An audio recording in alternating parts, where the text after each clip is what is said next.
Welcome to CT Expert Insights. When your business needs people it can trust, you can count on us. We dedicate ourselves to getting to know your needs and finding solutions to meet them.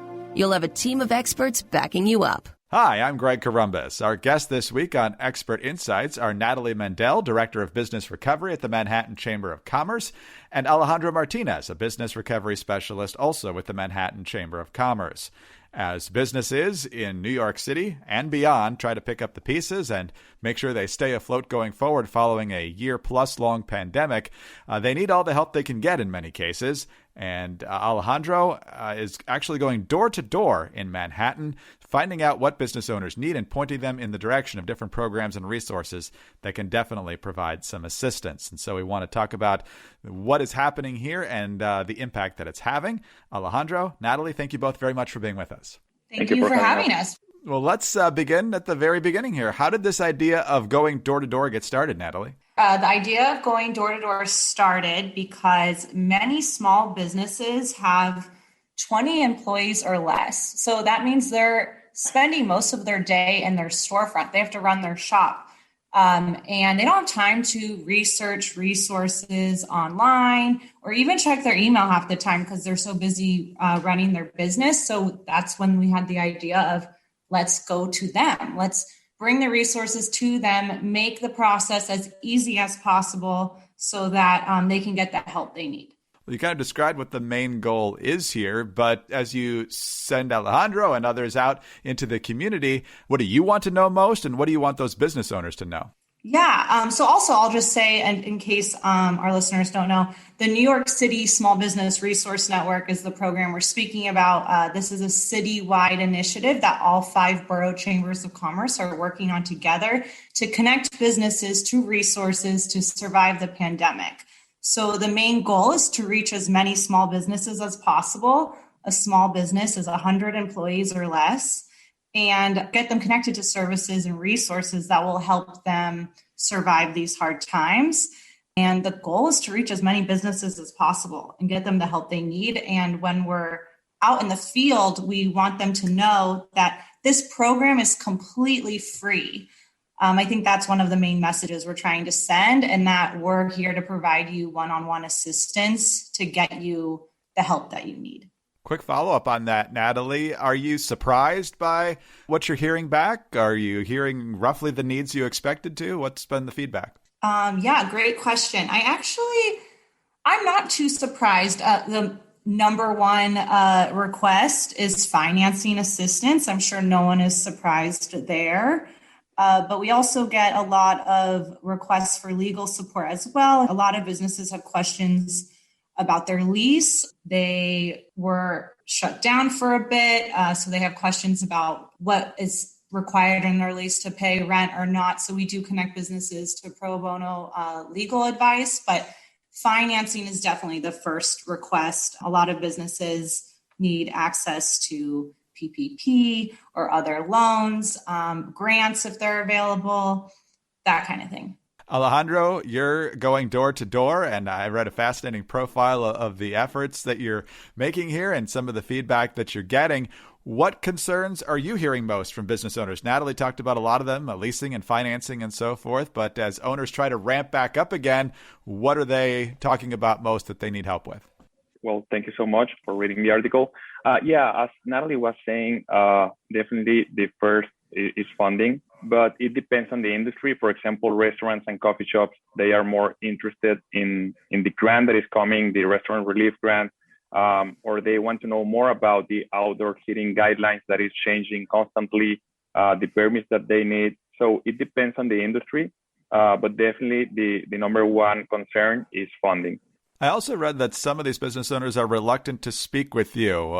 They think initially you're from the government, you might be there to inspect or something like that, and so you could be more of a hassle than a help. What's their reaction once they know why you're there? Yeah, so I think that the concern or the fear is they are skeptical that the help is for free. They are just skeptical that we're going to help for free, that we're going to connect them to resources, and it's a free assistance program. When we arrive and we have our line yards and our business cards, they are more comfortable. But yeah, at the beginning, there is like a shock and we need to do the whole introduction for them to feel comfortable and start sharing their business needs.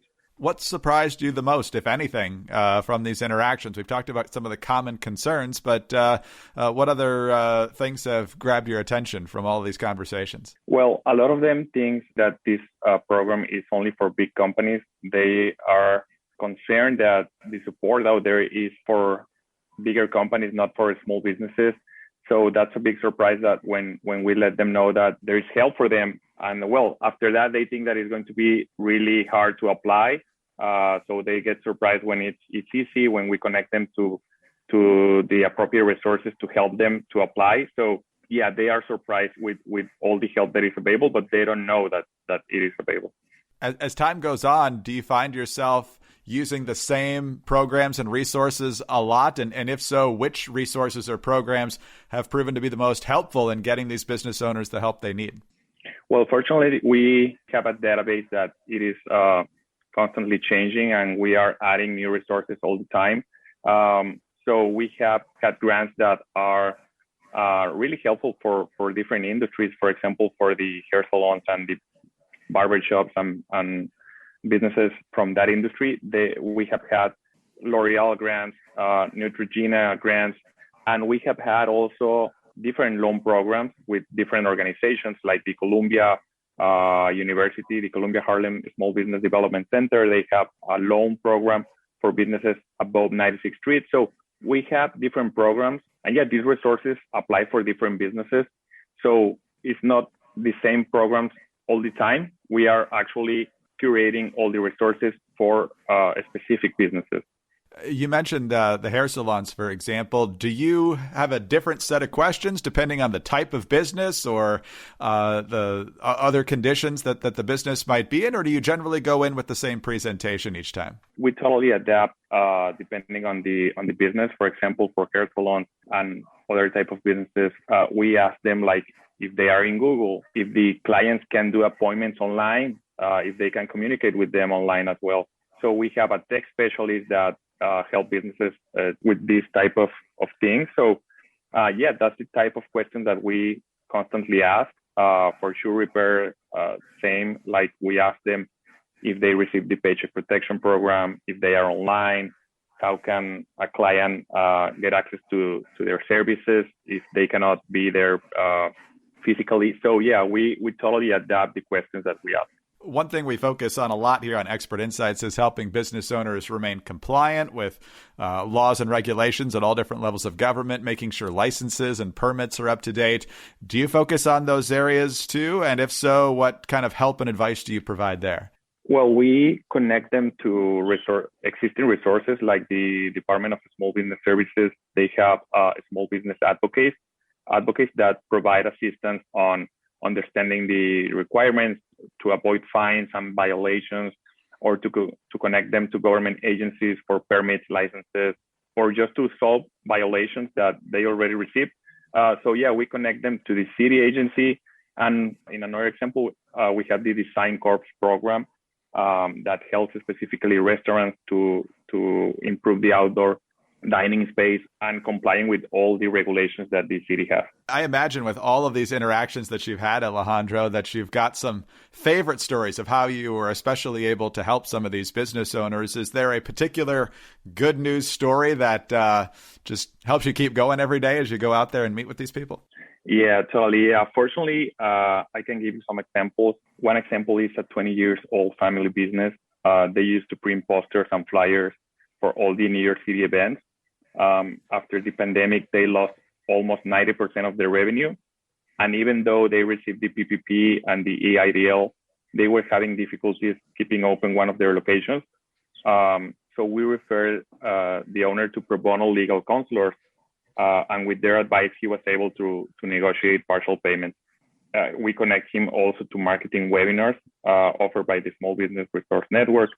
And he diversified his products and services. He started including products like visual kits for conference calls and social distance displays.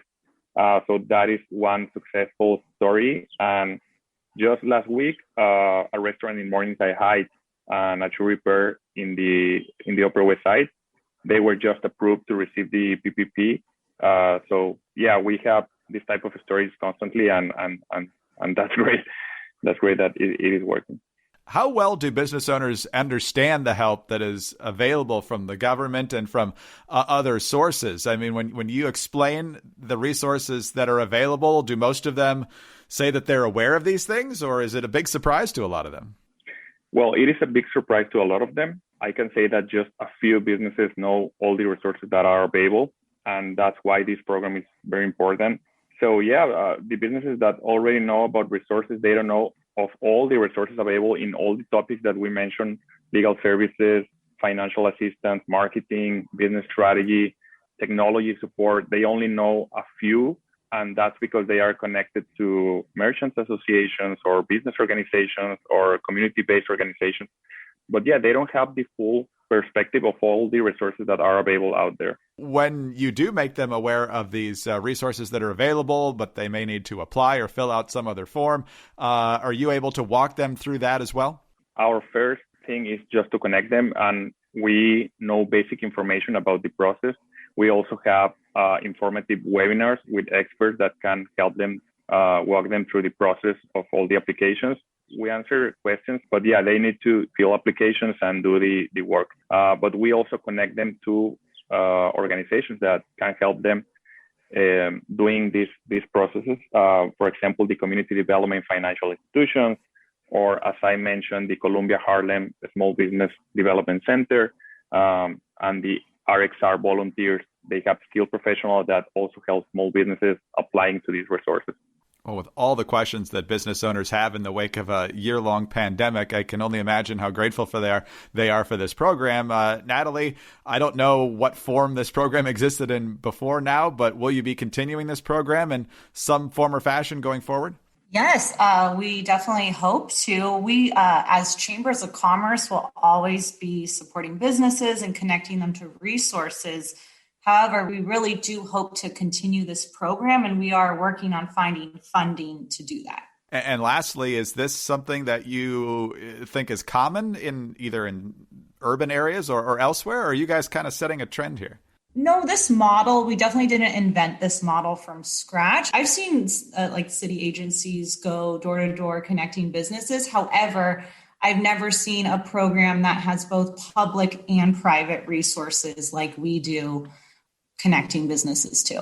Fantastic. Can't even imagine how grateful, again, these business owners are for all the effort that you're all putting into making sure that they know every option they have available to them as they get back on their feet here. Natalie, Alejandro, thank you very much for your time today. We really appreciate it. Congratulations. Thank you, Greg. Natalie Mendel is Director of Business Recovery at the Manhattan Chamber of Commerce. Alejandro Martinez is a Business Recovery Specialist, also with the Manhattan Chamber of Commerce.